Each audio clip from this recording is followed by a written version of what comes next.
The risorgimento, the unification of the Italian peoples under a single crown, was finished with the formation of the Kingdom of Italy in 1861. This clearly had far-reaching consequences on the history of Europe and the world as a whole. But what if it happened earlier? What if Italy was united in 1444? Today, we will find that out in Europa Universalis IV. And before we get into the video, if you find yourself enjoying it, please make sure to support by leaving a like on the video. It really does help out a lot. And if you aren't already, consider subscribing because only about a quarter of you guys watching are actually subscribed for weekly fun content like this.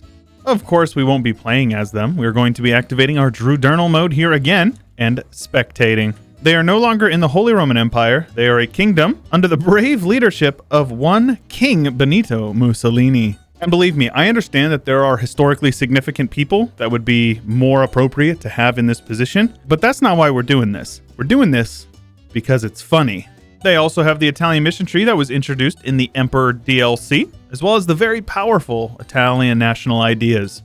No better way to do this than to speed 5 and unpause. And I should also say that I ran that script that I have again that makes every leader in the world a militarist, just to make things a little more interesting. Essentially what it does is it makes them more likely to declare war. So it's good for content, but it also will create some interesting scenarios, I think. Diplomatic opener is respectable, I think, allied to Castile, Brittany, and Liège. The expansion to the north will be a little hard for them early on, assuming they have to attack into the empire, though they have claims all the way along this coast as well as over here in Savoy and Provence, and those are from their mission tree. Hopefully they'll be able to pursue them and maybe grow some a little bit. But before we get too far into it, I gotta ask you, what do you guys think is gonna happen? Is Italy gonna be super strong? Is Italy gonna be overpowered? Is Italy going to get coalitioned and die? Let me know in the comments down below. They are 704 development, making them the number 2 developed nation in the world, double that of the Ottomans, Mamluks, and France. Because just zooming out here, you can see how much development there is in Italy. It's nuts.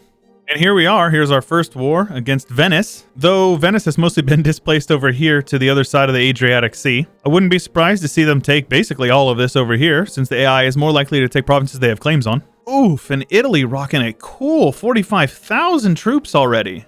That is nuts. To put that into perspective, the Ottomans only have 35,000. That is crazy. And as expected, they took every single Venetian province over here, exiling Venice to a couple of islands down here, and they're subject in Naxos. And 30 years in, we're still allied to Castile, but now Poland as well. Also, a cheeky warning to Austria to let them know that this land over here is Italian clay, I suppose. Looking over into China, Ming's inaugural war with Oirat, absolutely clapping cheeks by the looks of it. Timmy is indeed getting gangbanged by his vassals, and only Castile and Portugal took exploration out of these guys.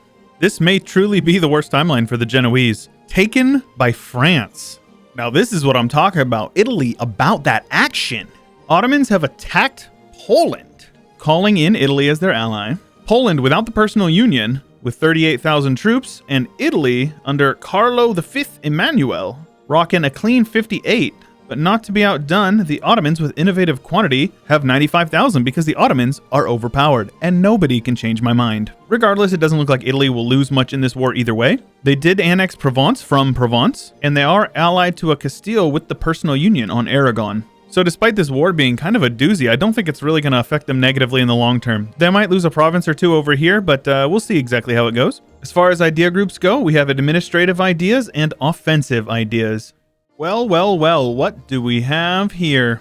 The Italian-French excommunication war. Very good.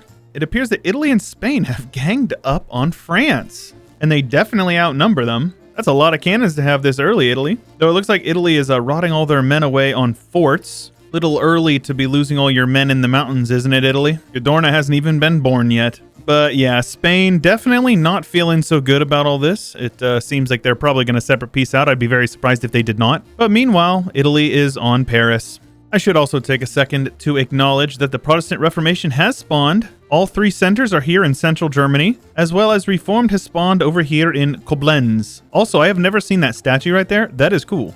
Of course, England has founded the Anglican Church as well. After Spain inevitably pieces out, the 1v1 is going to be much more in Italy's favor than I think the French are willing to give them credit for. Not to mention the fact that most of France is already occupied in this one. Though Spain is not out just yet, they are feeling pretty good. And France's forces in the fields are just going down. France has good morale, but Spain has even better morale. And it seems that France has already taken on a few loans in just this war alone. And there is the peace deal. They took all 4 of these border provinces as well as Genoa and Corsica. Also, I want to take a second to acknowledge the fact that they've expanded into Switzerland and they have Savoy as a vassal. So they've grown about 300 development in a little under 100 years, so I'd say that's pretty good, about a 50% increase. Though look at the Ottomans, they're going to be a tough egg to crack. Quantity trade Ottomans. Sheesh. Just look at these borders, man. Ottomans are absolutely having a game. Under 100 years and they've already managed this. AI Ottomans, man, I'll tell you what. And this time around, it is a trade protection war. They're going to have to blockade them ports. Doesn't look like they're doing much of that. And they've also lost almost all of their men to attrition. So there's that. They are handedly winning the war. They can't even take land in this war. It's only going to be financial reparations. And let's see what the damages were. Nice long truce of 13 years. France pretty heavily in debt. So it looks like they took the maximum amount of money. And war reps from France as well. Well, Italy may not be taking all their land, but they're definitely taking all of their money. Still really curious how these 250,000 Ottoman troops are going to deal with Italy. Russia having a good game. Von Habsburg on the throne as well. Spain has actually passed Italy as well. No surprise there. Spain has its fingers in much of South America. Portugal over here in the Caribbean. England up here in Canada and Newfoundland. Spain also in the Cape of Good Hope. It would appear that Italy is doing a pretty good job working its way through its French part of the mission tree here. Just finishing up a war and taking a bunch of land over there. Spain is definitely benefiting from having a strong Italian ally. This Southwest European power bloc is large. Also, for better or for worse, Ming has definitely exploded. And you can say goodbye to green Siam. We now have red Siam. I feel like you don't see this very often, so I'm okay with that. Spain continuing to colonize the New World down in the south. England splitting North America with a bunch of natives because that part of the game is now absolute trash. And our friends, the Muisca, hanging in there, doing all right. They're doing what they can. Ever since we saw them blob into North America in that Prussia video, I'd really like to see them continue to do that more in the future. And skipping forward here, Italy looking roughly the same, to be honest with you. Though they have lost one province down here to the Ottomans. Pretty terrifying considering that they have 300,000 troops in the field, as opposed to Italy's 68,000. Looks like they actually just pieced out of that war, so that would explain why their army is so beat up. Ottomans are just completely unchecked over here. But this farce is pretty cool looking, I like that. Though real Chad EU4 enjoyers are going to remember yellow farce and understand how superior it was to this color. New World is definitely more developed than it was before. Newfoundland and the 13 colonies. Portugal all the way over here in California, as well as most of Mexico. And they're also hanging out down here in Colombia with their Caribbean colony also doing something. Spain has most of South America. And apparently the entirety of the Ivory Coast belongs to Phrygia. Well, here's a development. Great Britain has landed in France, and France is mostly kicked out of France. Italy's sitting on a cool 359,000 men, compared to the Ottomans' 578.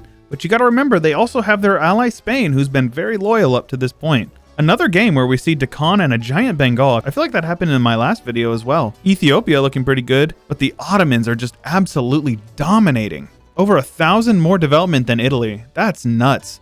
New World is finally filling in with European countries. Great Britain, Portugal, Spain, a little bit of France, and Spain over here down under. But don't sleep on the Frisian Malaccas. It's very underrated. Great vacation spot, I've been told. And it appears that the Holy Roman Empire be damned. France is gone, exiled to Barbados, and Italy has eaten an absolute butt ton of land up here in Germany as well as the lowlands, and of course all of France. After they finished trade, they took innovative quantity Explo expansion. Of course they would take Explo expansion this late in the game.